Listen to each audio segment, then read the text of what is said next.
Gracias por continuar con nosotros. Como habíamos dicho antes de ir a la publicidad, hoy es un día especial porque nuestro patricio, el padre de la patria, Juan Pablo Duarte, estaría cumpliendo hoy 205 años.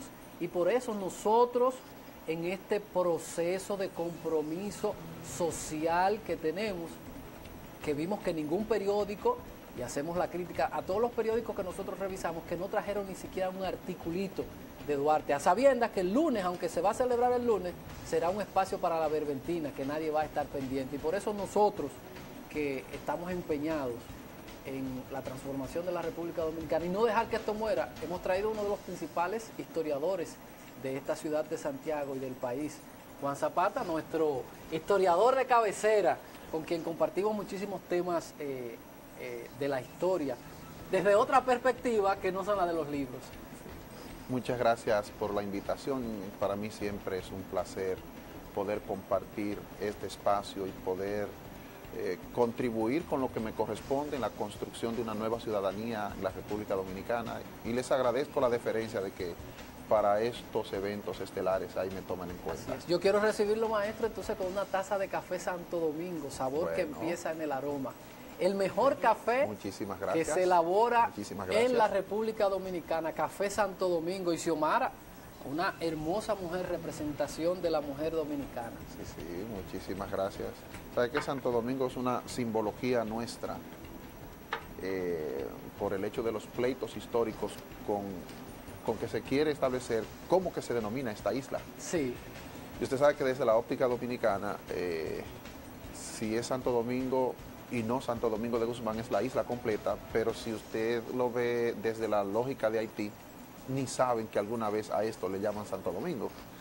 Y yo que tengo la oportunidad de estudiar, de enseñar a estudiantes haitianos componentes culturales, la primera pregunta que les hago, ¿les han dicho alguna vez que esta es la isla de Santo Domingo? ¿No? Y entonces, yo recuerdo en los libros que veíamos que se llamaba Saint-Domingue, entonces Santo Domingo español y Santo Domingo español. Para ellos eso nunca funcionó, o ellos nunca lo... El concepto Santo Domingo per se, nunca. El de Saint-Domingue, en la época de ocupación francesa, sí. Incluso cuando se dio lo que se llama la era de Francia en Santo Domingo, que es proceso previo a esta efeméride que vamos a tratar hoy, entonces se hizo la división porque España y Francia estaban en una condición muy ríspida. Ya Alsacia y Lorena habían sido ocupadas en algún momento, los ejércitos napoleónicos habían ocupado España en una ocasión y entonces las relaciones se hicieron muy ríspidas y hubo obligatoriamente que establecer esto es lo francés y esto es lo español, pero que se mantuviera más o menos un concepto que se pareciera. Y por eso se hablaba del Saint-Domingue francés y el Santo Domingo español. Perfecto. Como permaneció lo español, se sobrepuso lo español, entonces la gente olvidó el término de Saint-Domingue y entonces se quedó con el de Santo Domingo. Pero desde la óptica de España, desde la óptica de Francia, siempre que se escriba un libro en francés de esa época, habla de Saint-Domingue. Y de Santo Domingo, pues para nada. Dialécticamente es correcto. Yo estuve en los Estados Unidos y tuve contacto con grupos étnicos diferentes, por ejemplo, colombianos, peruanos, y ellos decían, yo quiero ir a Santo Domingo. ¿Tiene entonces eso que ver con eso? Yo le decía, no, Santo Domingo es la capital, el país es República Dominicana. No, mira, a nivel internacional nosotros hemos sido vendidos como Santo Domingo. Porque recuerda que con excepción de las Guyanas francesas, holandesas y Brasil, todo Suramérica fue español. Con excepción de Belice, en Centroamérica continental, todo fue español. La parte sur de América del Norte, todo fue español, es decir, lo que hoy es México. Esto te crea más estas islas, las más grandes, República Dominicana, Puerto Rico y Jamaica en una ocasión, también español. Por ende, se vendió el concepto español y eso se mantiene todavía hoy. La gente dice, pero ven acá, 5 siglos después se mantiene. Entonces, vamos a ver, profesor, qué significa, porque yo el otro día me sorprendí ver que en Colombia había, no sé si un municipio que se llama Santo Domingo, y vi en otro país, no sé si Costa Rica, que hay otro espacio, otro ayuntamiento. En México hay un Santo Domingo también. En México hay un Santo Domingo, entonces yo digo, ¿qué significa Santo Domingo, fuera de que Santo o Domingo. Sí, no, mira, el problema es que la orden religiosa que tuvo más poder en la época de la conquista y la colonización fueron los dominicos. Y para los dominicos, el Santo Domingo de Guzmán era el punto de referencia para su visión religiosa. Para su visión religiosa, y tengo que aclarar porque hay personas que piensan que todo el que es sacerdote es religioso, y eso no es cierto. Es decir, los sacerdotes que son diocesanos no son religiosos. Los religiosos siguen la trascendencia de un personaje que le dio razón para su existencia. Por ejemplo, los franciscanos siguen a San Francisco de Asís, y a quienes deben obediencia y demás es a la provincia o la viceprovincia a la que pertenecen. Los dominicos entonces tienen a Santo Domingo de Guzmán como uno de ellos. Entonces, Santo Domingo era un santo. Sí, bueno, es un santo. Es un santo. Sí. Y, que no es un día santo, no es que el domingo es santo, sino que era hay una persona que por la Domingo, vida de sacrificio a imitación de Jesús fue asumido como santo. Que tenía como nombre Domingo. Domingo, sí, y por eso es el Santo Domingo. Okay. Y donde quiera que usted se encuentre un dominico, que dicho sea de paso, en este país quedan muy pocos.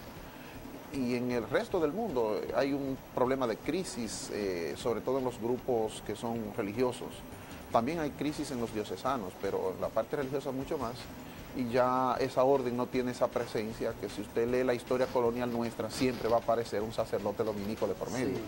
Si usted se lee la historia de la fundación de la primera universidad nuestra, si usted ve el logo de la UAS, lo primero que dice Dominicus, es decir, la orden de los dominicos, que fueron quienes le dieron formalidad a la institucionalidad que se quiso crear en este país una vez superados algunos momentos históricos. Y además, los dominicos son quienes sirven de referencia para el nombre que nosotros tenemos, de Dominicana. Porque lo de república fue un movimiento que se creó de denominarle república cuando el Estado-Nación era un punto de referencia. Y por eso hay algunos que su sistema de gobierno es república y otros lo asumen como parte del nombre, como es el caso nuestro. Okay. Pero dominicano es la fusión de dos palabras, si se puede decir así, de origen latino. Dominis, que es Dios, Deus, Señor, canis, can, perro.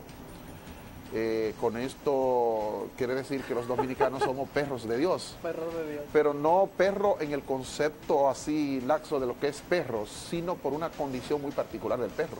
Es el amigo fiel, es el amigo que siempre está ahí. Entonces nosotros somos fieles a Dios, ¿verdad? Maestro, entonces ya importantísimo este tema porque llevamos luz. ¿Cómo llega la familia Duarte? Se dice que eran descendientes, quién eran los padres de Duarte, dónde nació, dónde creció Juan Pablo Duarte. Vamos a detallar lo que fue el nacimiento y vida de este gigante dominicano. Sí. Mira, Juan Pablo Duarte es hijo de una fusión que se dio de manera constante en estos territorios que fueron conquistados y colonizados por potencias europeas. Siempre se dio que un blanco europeo se alocó con una mulata, una trigueña nuestra, y se dio este proceso de mestizaje que para la época de Duarte ya no se llama ni mestizaje ni mulataje, sino criollización. Okay. Es decir, nace el concepto del criollo, de la combinación de un componente europeo con un componente americano, que casi siempre fue el varón europeo con la nativa. Entonces, Juan Pablo Duarte es producto de esa condición y llega a una parte de este país que tenía una connotación muy especial, que es el este del país. En el este del país, recuerde que se estaba construyendo una nueva identidad porque hasta allí fueron llevados las personas que en la época de Osorio fueron movidas de la banda norte, por lo cual es una zona del país en ebullición, una zona del país en construcción. Y además a Duarte le tocó nacer en un periodo sumamente especial y particular de nuestro devenir histórico. Estamos hablando de la España boba, que entonces debe ser el segundo aborto permítame el término, el segundo aborto de decisiones administrativas que nosotros hemos tenido en el Estado. Y Duarte, al momento de la España boba, ya tiene 8, 9, 10 años. Si nos vamos al 21, del 13 al 21 hay 8 años, que es donde termina el periodo con la independencia efímera de José Núñez de Cáceres.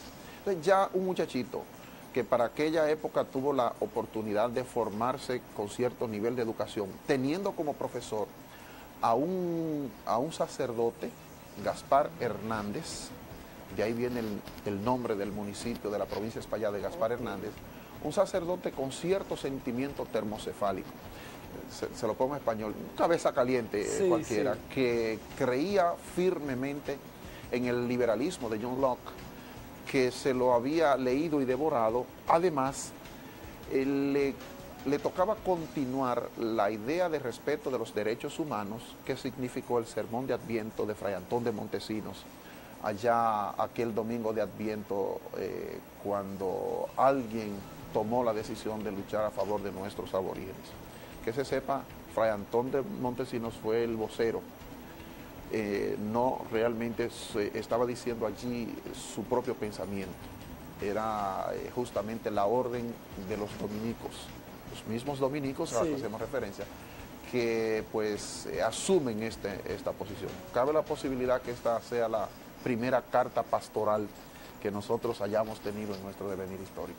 Entonces, Duarte construye ese concepto de ciudadano en estas condiciones. Y entonces ya hay motivos suficientes como para empezar a preocuparse por lo que pasa en el país. Primero, la influencia geográfica. Segundo, la influencia educativa. Tercero, ser miembro de una familia internacional. Esa visión española del padre con esa visión muy criolla de la madre, pues hace una fusión muy particular que entonces te crea grupos de reacciones. Y no estoy diciendo de reaccionarios. ¿Qué son grupos de reacciones?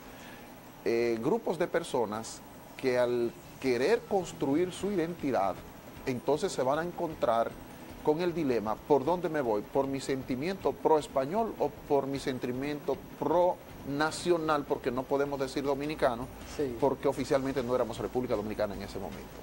Y eso pasó en todos los pueblos latinoamericanos. Si usted se da cuenta y busca la historia de los héroes y padres de la patria, de la mayoría de los pueblos latinoamericanos eran criollos. José de San Martín, Simón Bolívar, O'Higgins, todo el que usted va a Morelos, se va a encontrar que es ese que es hijo de ciudadanos europeos pero nacido en América. ¿Por qué grupos de reacciones? Porque en Europa existía el código de que todo el que nacía en América era inferior. Era inferior. Entiéndase. Si un muchacho, hijo de padre español, madre española, pero nacía en la República Dominicana, por haber nacido aquí no tenía los mismos derechos que sus hermanos que nacieron de esos mismos padres, pero en Europa. Wow. En Haití era más grave todavía que aquí, y es la parte francesa. En Haití incluso crearon una pirámide social. Existía allá arriba el Grand Blanc, que era el que podía ser funcionario, administrador de la cosa pública, con todos los derechos, nacido en Europa. Sin embargo, existía el Petit Blanc, el pequeño blanco. Sí. ¿Qué lo hacía ser petit, pequeño? Haber nacido en América. Entonces, el Petit Blanc no tenía los mismos derechos y nunca llegó a ser administrador de la cosa pública. Porque Europa, en algo que se conoce como eurocentrismo, entiende que todo es validado si es europeo. Por eso los procesos históricos, sociales, la gente los denomina mundiales, pero realmente fueron fenómenos europeos. Si usted analiza, por ejemplo, la Primera Guerra Mundial, fue un fenómeno europeo, pero la gente le llama la Primera Guerra Mundial, la Gran Guerra, porque hay que poner a Europa en evidencia, ponerlo de manifiesto. Esa Europa fue la que Juan Pablo Duarte conoció en la construcción de su identidad. Mire que estoy recurriendo mucho a decir la construcción de su identidad porque es el proceso más importante que le puede pasar a un niño, que le puede pasar a un ciudadano cualquiera. El momento en que usted va a decidir qué es lo que va a hacer, que aparezca entonces la función transformadora de la educación hogareña y de la educación estatal. Duarte tuvo esa oportunidad de lujo y por ende Se le entiende hoy porque pudo tener acceso a formas de gobierno, a tipos de lectura, a tipos de formación que ningún otro muchacho tenía en su época. Y por eso, bueno, esta particularidad con él. Vamos hasta ahí. Entonces, ¿cómo empieza la vinculación? Porque se dice militar y político. Ya más o menos vamos viendo dónde se siembra la semilla de este hombre liberal, interesado por esto. ¿Militar dónde?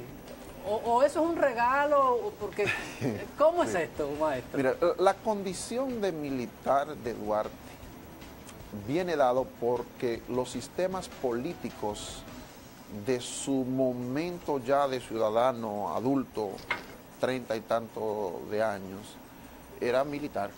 Si usted se da cuenta y estudia la historia de 1835 al 65, para coger 3 décadas, usted se va a encontrar que el tipo de referencia administrativa del Estado era militar, porque era la época en que ningún país, sobre todo latinoamericano, tenía levantamientos de censos para determinar que un presidente iba a ser elegido por votaciones. No existía el organismo de registro, no existía el levantamiento de censo que te dijera somos tantos, tantos somos mayores de edad, de esos que somos mayores de edad, ¿cuántos podemos votar? Eso era mentira.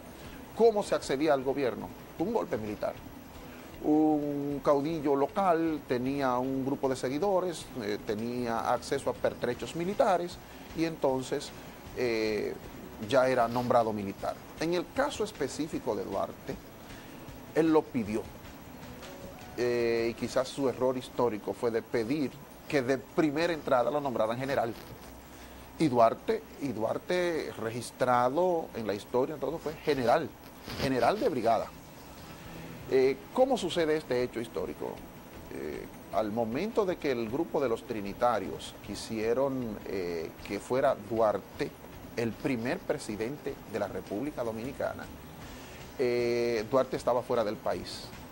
Es bueno que se sepa que cuando se dieron los movimientos por la independencia, el proceso, Duarte estaba fuera del país. Y entonces es llamado, cuando las condiciones fueron dadas, que no se dio aquella gran guerra de independencia. Es decir, si usted le dice a usted que pasó el día 27 de febrero del 44 y le dicen cuáles fueron los levantamientos de muertos y cosas, no los va a encontrar. Fue fácil porque era que las huestes haitianas ya no estaban por estos lados porque había un problema en Haití. Entonces, cuando a Duarte le piden venir con el propósito de hacerlo presidente, porque Duarte aspiraba a ser presidente de este país, encontró grupos de resistencia en este país. Gente que estaba preguntándose, ¿y por qué a este lo vamos a hacer presidente? Si al momento en que se estuvo luchando, si al momento, dicho muy cibaeño, que se estuvo guayando la yuca, él no estaba. Y Duarte entendía que él tenía un liderazgo absoluto. Entonces, espérese, yo así no quiero ser presidente. Yo solamente prefiero ser presidente si existen las técnicas y el organismo que me lleva como tal. Duarte sabía que no podía ser. ¿Quién le iba a contar los votos? ¿Qué asamblea popular lo iba a elegir? ¿Dónde estaban las personas que sabían que hasta Duarte existía? Porque es bueno que se sepa que para ese momento Duarte es un fenómeno capitaleño, pero en partes del país Duarte no era conocido. E incluso cuando Duarte vino para la restauración, la mayoría de las personas con las que él tenía contacto le preguntaban, ¿y quién es usted? Porque simple y sencillamente, después de unos 13, 14 años fuera del país, se esparció la figura de Duarte. Maestro, tenemos que ir a la... Y yo me estoy riendo porque eso que dice el maestro, que él tenía todos los méritos para ser presidente, siempre están esos grupos que dicen, no, este no puede ser presidente porque este tipo es muy transparente, es peligroso. Este tipo va a poner orden y aquí no se va a poder comer con grasa. Desde ese tiempo, desde la fundación de la República, decían que sea otro, Duarte serio, no puede ser presidente aquí, necesitamos uno que sea parte de esta porquería para nosotros poder hacer negocio. Entonces este tipo es muy cuadrado y no puede ser presidente. Vamos a la pausa y ya volvemos.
Gracias por continuar con nosotros en este importante tema que tratamos, vida, inicio, nacimiento y vida de Juan Pablo Duarte. Entonces, maestro, llegábamos a la parte de que ya casi Duarte sale, porque al complicársele el asunto, porque la gente que siempre veo que desde la historia, desde el inicio del país, siempre hay un grupo que dice, lo serio no, lo que quiere la cosa transparente no, ese tipo es muy cuadrado.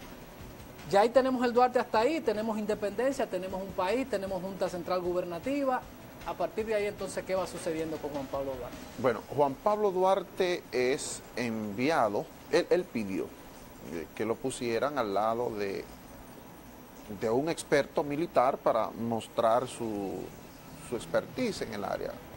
Es bueno que se sepa que Duarte era experto en el manejo del sable. Y dicho sea de paso, el Centro Olímpico nuestro lleva el nombre de Juan Pablo Duarte no en honor al padre de la patria, sino al deportista.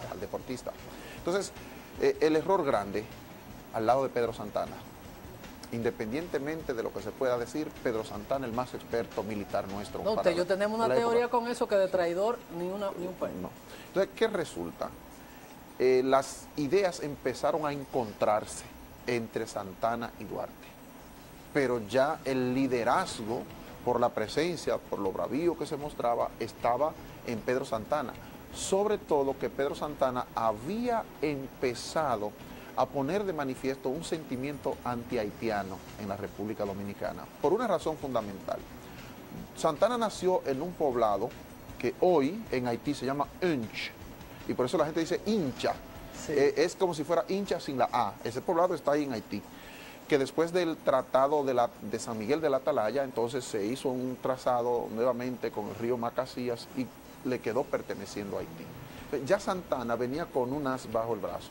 Este sentimiento anti-haitiano, mostrándoselos a los dominicanos, mostrándoles estas diferentes vertientes. Por ende, tenía muchas personas a su favor, porque estas relaciones no tan buenas entre Haití y República Dominicana no son desde ahora, son de siempre. Y siempre pasa en los países que son limítrofes, si no ve a México y Estados Unidos. Entonces, ¿qué resulta? Ante la condición que van a tener con respecto a las relaciones con Haití, la posición de Duarte era más fría que la de Santana. La razón, porque Duarte era creyente fiel en una separación. Y es bueno que se sepa, porque en términos políticos tiene mucho peso. No es lo mismo una independencia que una separación. Si usted lee el juramento trinitario, habla para la separación definitiva. Santana era abanderado de la independencia pura y no simple, absoluta. Esto le dio un liderazgo a Santana que al momento de enfrentarse nueva vez a las avanzadas haitianas hacia la República Dominicana después del proceso de independencia, vinieron las contradicciones, las fricciones. Y definitivamente Santana dijo, yo con este no puedo estar. Y Duarte, pues, también con este no puede estar. Y de ahí es que Duarte es enviado a misiones especiales. Hay una misión muy particular que la historia registra, que fue la primera rendición de cuentas que se tiene en este país con 1,000 pesos que se le dieron. Y entonces Duarte fue enviado aquí a Santiago, fue enviado a la legación militar de Santiago, pero no con una misión tan particular como la gente quiere pensar, era por no estar al lado de Santana. Y porque Santana no lo quería ahí. Y en la cultura nuestra se dice de manera clara, no se puede tener 2 gallos en un mismo gallinero. Sí. La primera contradicción de ellos fue qué hacer ante una segunda embestida de los haitianos a la República Dominicana, que fue la del 19 de marzo. Recuerde que desde el 27 de febrero al 19 de marzo lo que hay es 20 días. El 27 de febrero del 44 fue año bisiesto. Entonces, ¿qué resulta? 20 días y ya tenemos nueva vez una muestra acá. La estrategia militar que tiene como punto referente lo que se llama el objetivo de Duarte y la de Santana era de visión diferente. Duarte de salir a encontrarlos y Santana dejarlos llegar. Ahí no se entendieron. El problema es que cómo iban a llegar. No era montado en los camiones del ejército, ni mucho menos. Era a pie, con los pertrechos militares al hombro, por callejones, cruzando ríos. Entonces la estrategia de Santana es, mire, cuando esta gente vengan a llegar a Asua, donde se hace la batalla, van a venir desmoralizados, van a llegar cansados, deshidratados, hambrientos. Entonces, en esa condición, oiga, es sumamente fácil poder ganarle a un ejército. Y es la explicación histórica de por qué le resultó tan fácil a un ejército menos expertos y de menor cantidad de personas como el dominicano poder enfrentar y ganarle al de Haití. Era frente a un conjunto de hombres desmoralizados, sedientos, cansados, que fue la estrategia efectiva que utilizó Santana, que iba a ser un proceso al revés si se hacía lo que Duarte proponía. Duarte proponía, no, vamos a encontrarlos. Es decir, era el pequeño... Casi ir a su casa. Ir a su casa. Por ende, eran los dominicanos que iban a llegar desmoralizados, sedientos, cansados, y por ende iba a ser una derrota segura. Esa parte de la historia, como nosotros hemos construido una ideología histórica de ensalzar a Duarte, esa parte de la historia usted no la va a encontrar en muchos textos. No, y no es hasta gracioso decir eso, porque entonces aparece la gente que dice, mire, es enemigo de Duarte. No. La historia sucedió como sucedió y se acabó. Claro, y la historia es ciencia, no es especulación. Entonces tiene que ser así. Y por eso compartimos esta experiencia y que la gente esté claro en eso. No le quita eso ninguna grandeza al pensamiento de Duarte, al ideal de Duarte, esa visión que en otro programa que estuve aquí que dije, una fusión de romanticismo y liberalismo. Tiene que haber un romántico, tiene que haber uno que sueñe. Claro. Si hay algo interesante que tienen las utopías es que con la esperanza de que se realicen la gente se mantiene luchando. Y quizás Duarte fue el utópico, el soñador, y eso le dio ánimo a la República Dominicana. Pero esa es la relación de la historia militar de Duarte. Esta persona que asume la condición de general sin haber estado cumpliendo con las escalas anteriores. Ahí mismo, porque entonces yo veo que nosotros como sociedad hemos podido como superar pocas cosas, porque usted me está hablando de esa visión anti-haitiana de Pedro Santana, y hoy en día yo no sé qué usted piensa, veo muchos disparates, incluyendo al presidente del Tribunal Constitucional, hablando de fusión. Vamos a tomar un momentico para hablar de la posibilidad de eso, usted como historiador, de hablar de fusión en estos siglos, para que entonces volvamos al tema de Duarte. Sí. Mire, sociológica y antropológicamente es imposible una fusión entre Haití y República Dominicana. Eso es un manejo mediático político para que se vayan esparciendo algunos otros temas. La razón fundamental, dice en los estudios de antropología que para que grupos humanos, es decir, naciones, porque no estamos hablando de la fusión de estados, no estamos hablando de la fusión de países, porque el país está fusionado. Es decir, República Dominicana y Haití somos un país porque somos un único territorio. Perfecto. Pero se necesita el componente humano. Hay dos elementos fundamentales que imposibilitan que Haití y República Dominicana alguna vez constituyan una nación. El primero, la religión. Haití tiene su religión oficial en el sentimiento del pueblo, que es el vudú. Si se le puede llamar religión al vudú, sí, con el permiso de mucha gente. Y los dominicanos, esta tradición cristiano de mayoría católica. Esas dos condiciones de sentimientos no se fusionan. La razón, para los dominicanos, lo que para Haití es una religión, para los dominicanos es brujería. Es decir, cuando se hablan del ritual clásico del vudú, del ritual clásico de su religión, los dominicanos decimos, están haciendo brujería. Y la brujería, a pesar que forma parte de nuestro sincretismo cultural, hacia afuera la gente lo niega. Sí, es decir, sí. Nadie, el que hace brujería lo hace de manera oculta. Sin que exista una ley que te lo prohíba, ¿verdad? Sí. Te lo hace de manera oculta porque todavía sigue siendo el prejuicio que se creó desde la óptica religiosa de que el que practica brujería entonces es contrario a la religión. El segundo elemento, con el mismo peso, el lenguaje, la lengua. La lengua que en Haití todavía sigue siendo un constructo. En Haití se puede hablar de la existencia de tres tipos de comunicación. El que ellos crearon, que es el patuá, el que se oficializó medianamente, que es el creol, y el que están obligando a que se hable, que es el francés. Si a un muchacho haitiano que va a la escuela, y si por un momento cualquiera se le olvida que está en la escuela y no habla francés y habla en su patuá original, le bajan puntos. lo castigan porque están obligando que se asuma el francés como el idioma, porque es el idioma internacional, universal, vamos a decirlo así, no tanto como el inglés, pero a nivel de universalización. ¿Qué pasó en Haití? Los grupos de negros que fueron traídos a Haití, quienes los compraban, pedían una condición indispensable para poder comprarlos, que fueran de tribus diferentes. Que fueran de tribus diferentes porque eso iba a provocar que no pudieran comunicarse y no pudieran armar una rebelión. Entonces, ¿qué hicieron todos esos grupos lingüísticos diferentes de todas esas tribus que fueron traídas en condiciones casi de barbarie, la mayoría bozales? El negro bozal era aquel que su nivel de desarrollo era tan atrasado que nada más se defendía con la boca y le amarraban la boca y no había desarrollado la técnica que con los pies y los brazos podía defenderse. Entonces, estos negros tuvieron que construir un idioma, que es el patuá. Entonces, un idioma que solamente lo hablaban los negros de ahí, por ende no podía lanzarse ese pensamiento hacia afuera.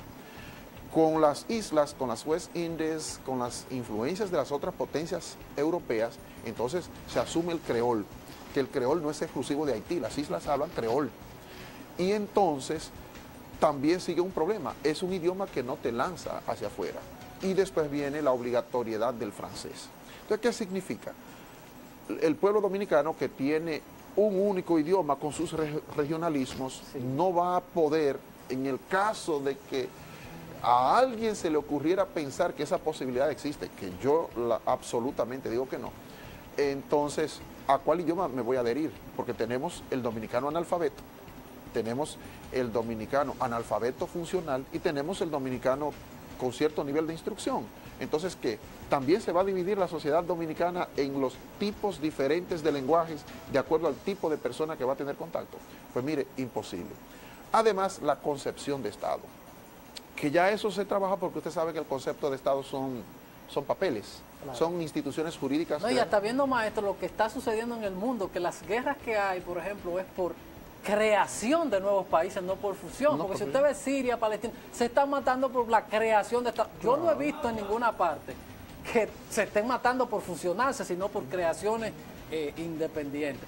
Maestro, vamos a ir a la pausa para que entonces veamos por qué con el tiempo se ha ido perdiendo. Yo me quejaba con los periódicos y con los medios de comunicación que ninguno, exceptuando nosotros, hoy estamos tratando el tema de Duarte, para ver qué ha ido pasando y si eso es inducido, para que los muchachos, en vez de seguir el ejemplo de Duarte, sigan el ejemplo de Mozart La Para, de Lápiz y de esos grupos. Vamos a la pausa.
Continuamos aquí en Diario 55. Hoy conmemoramos el 205 aniversario del natalicio del padre de la patria, Juan Pablo Duarte y Diez. Maestro, estamos en la parte final y podríamos hacer un compendio de lo que fue Duarte, la vida de Duarte, entonces, porque nos digregamos en temas importantes, pero ahí entramos al inicio y hablamos mucho de la isla de Santo Domingo y estos temas que son importantes para que la gente conozca. Porque yo tenía pensado que Santo Domingo era domingo, un domingo santo como un elemento y de ahí salió, pero ya tengo claro que sucedió. Duarte, así, de forma a tipo de compendio. Mire, lo primero que debo decir es que quizás las instituciones de este país que más han defendido a Duarte no le han hecho un favor. A Duarte lo han deshumanizado. Y la razón fundamental por la cual sí se queda una fecha como el 27 de febrero en esta ley que tenemos nosotros y no una de Duarte, justamente porque a Duarte lo han llevado tan elevado, que entonces no se parece a un dominicano. Y cuando ya usted no lo percibe como parte de lo que es su cultura, usted va sacando eso de su modo de vida. ¿Qué yo quiero significar con esto? A Duarte lo han llamado el apóstol, a imitación de José Martí, lo han llamado el iluminado, lo han llamado de todos modos, y entonces en la cultura nuestra no existe tal idea. El daño más grande que se le puede hacer a un muchacho de esta época es no presentarle a un Duarte humano, que se parezca a nosotros, que pasó trabajo, que tuvo un momento de crisis emocional en un momento, que en un momento cualquiera se desengañó de la vida porque lo botó una novia, que no lo pongamos tan europeo, es decir, la figura de Duarte que nos quieren vender lo presentan tan bonito, tan lavadito, tan bien arregladito, que no se parece en nada a lo que somos los dominicanos, en primer lugar. No quiero significar que a Duarte lo pongamos mulato, porque no lo era, pero sí que no vendamos esta idea tan romántica como Duarte mismo la pensó, porque entonces ese romanticismo ya no existe en nuestros muchachos. Ese sentimiento de sacrificio de la vida en pro de los demás en nuestros muchachos no existe. Y hemos querido seguir vendiendo a Duarte como ese ciudadano inmaculado por allá cerca de los querubines y serafines, y eso no es real. A Duarte hay que venderlo humano, sencillo, cercano, luchador, que decía su par de malas palabras en cualquier momento como lo hace cualquiera uno de nosotros. Pero entonces las instituciones de defensa de Duarte, y voy a hacer una crítica muy responsable, por ejemplo, al Instituto Duartiano, a los centros duartianos que hay en las provincias, que entonces han continuado queriendo vender a Duarte como ya los muchachos no lo entienden, y que está seguro que no era así.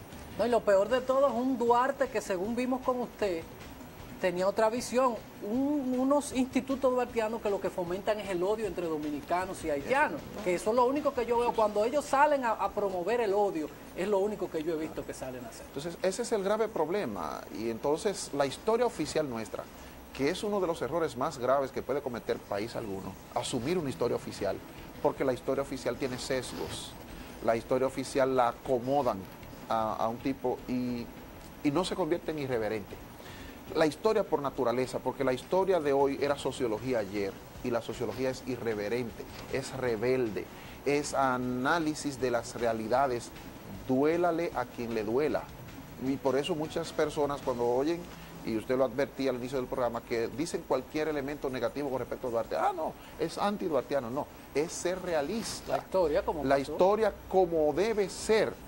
Y a mí me llama la atención que todavía hay gente escribiendo sobre Duarte y está repitiendo lo mismo que Emilio Rodríguez de Morici decía en una época ya muy atrasada, Francia. Entonces no puede ser, hasta que no se haga una biografía de Duarte presentándolo humano, sencillo, cercano, los muchachos no van a asumir a Duarte. Y digo los muchachos porque quizás hasta de la generación tuya, que es una generación mucho más reciente que la mía, ya le vendieron al Duarte romántico, claro, al Duarte irreal. No, y a veces te toca, que no estamos defendiendo cuando decimos vamos a escribir la historia y decir lo malo y lo bueno que tenía Trujillo, vamos a decir lo bueno que tenía Juan Bosch y lo malo que también lo tenían ambos, lo bueno de Peña Gómez y lo malo que tenía. No queremos hacer como dice usted, maestro, sacar esa parte y llevarlos al Olimpo. Exacto. Y no, eso se desconfigura la historia.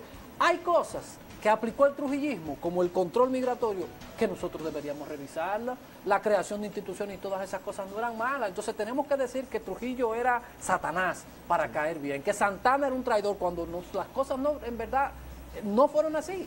Entonces, el caso es que eso se llama en lógica el error del argumento único. Entiéndase, sí. Nada más se ve una sola dimensión.